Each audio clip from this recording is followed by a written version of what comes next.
ایسا ایمان ہونے کا کیا فائدہ جب آپ کو مرتے وقت کلمہ طیبہ نصیب نہ ہو، مرتے وقت آپ کا ایمان خاتمے پر نہ ہو۔ او میرے پیارے، رمضان قریب ہے، میں وہ سارے نوجوان سے گزارش کرنا چاہتا ہوں کہ ابھی سے نماز شروع کر دیں، ابھی سے تلاوت کرنا شروع کر دیں، ابھی سے ذکر الہی کرنا شروع کر دیں۔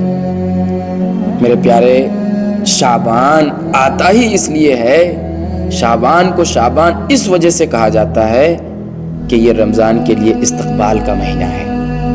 تو ہم رمضان کا استقبال صحیح سے کریں، نماز پڑھ کر کے، ذکر الہی کر کے، تلاوت کلام اللہ کر کے، تلاوت قرآن کر کے ہم رمضان کا استقبال کریں۔ یہ نہیں کہ رمضان کا چاند نکلا تو آپ اپنے گھر سے نکلے، نہیں، ایسا نہ کریں۔ یہ ایک بے وفائی ہے، ہماری بے وفائی پہ وہ اتنا پیار کرتا ہے۔ اگر ہم با وفا ہوتے تو کیا بات ہوتی۔ جو گناہ میں مبتلا ہیں ان سے میری گزارش ہے کہ وہ گناہوں کو چھوڑ دیں۔ جو زنا میں مبتلا ہیں ان سے میری گزارش ہے کہ وہ زنا کو چھوڑ دیں۔ او میرے پیارے، جب انسان زنا میں مبتلا ہوتا ہے تو اس کے اندر سے ایمان کو اللہ تعالیٰ اٹھا لیتا ہے۔ اب بتاؤ، اگر زنا کی حالت میں اگر موت آ گئی تو انسان کفر کی حالت میں مرے گا،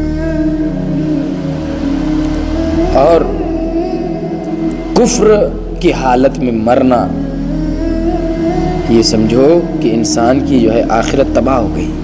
آج جو لوگ پورا ہفتہ غائب رہتے ہیں، مسجد میں نہیں آتے، پورا ہفتہ آپ نے نماز چھوڑ دیا، پورا ہفتہ آپ نے نماز کو چھوڑا، پھر آپ جمعے کے دن جمعہ کی نماز پڑھنے کے لیے آئے۔ یہ جو پورا ہفتہ گیا، آپ نے پورا ہفتہ نماز کو چھوڑ دیا، قضا کیا، چھوڑ دیا بالکل، اور اس کو آپ نے ادا بھی نہیں کیا۔ آپ کے دل میں کبھی خیال آیا کہ آپ کی نمازیں چھوٹ گئی ہیں؟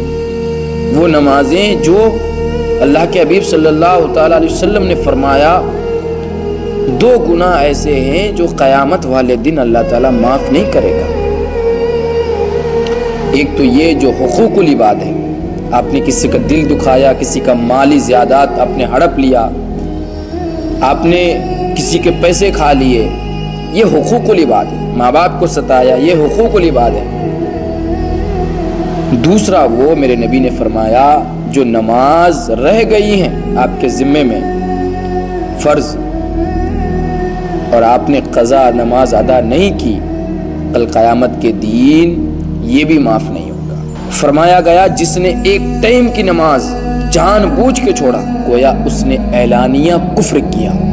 اللہ الصمد۔ اور حضرت امام اعظم رضی اللہ تعالی عنہ فرماتے ہیں کہ وہ جب مرے گا تو وہ ایمان کی حالت میں بھی نہیں مرے گا۔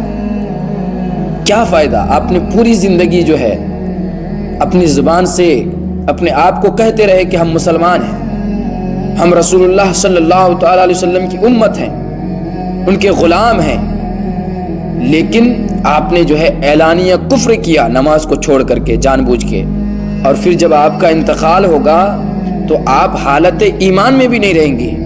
تو کیا فائدہ؟ ایسا ایمان ہونے کا کیا فائدہ جب آپ کو مرتے وقت کلمہ طیبہ نصیب نہ ہو، مرتے وقت آپ کا ایمان خاتمے پر نہ ہو۔ نماز کو مت چھوڑو میرے پیارے۔ اور فرمایا گیا کہ بے نمازی جس چپل کو پہنتا ہے وہ چپل اس پر لعنت کرتی ہے، جو لباس کو پہنتا ہے بے نمازی وہ لباس اس پر لعنتیں کرتی ہے، جس جگہ سے چلتا ہے وہاں کی دھول اس پر لعنتیں کرتی ہے، وہاں جس طرف سے وہ گزرتا ہے وہاں کے جو چھوٹے موٹے کیڑے مکوڑے ہوتے ہیں وہ بھی لعنت مارتا ہے اس کے اوپر۔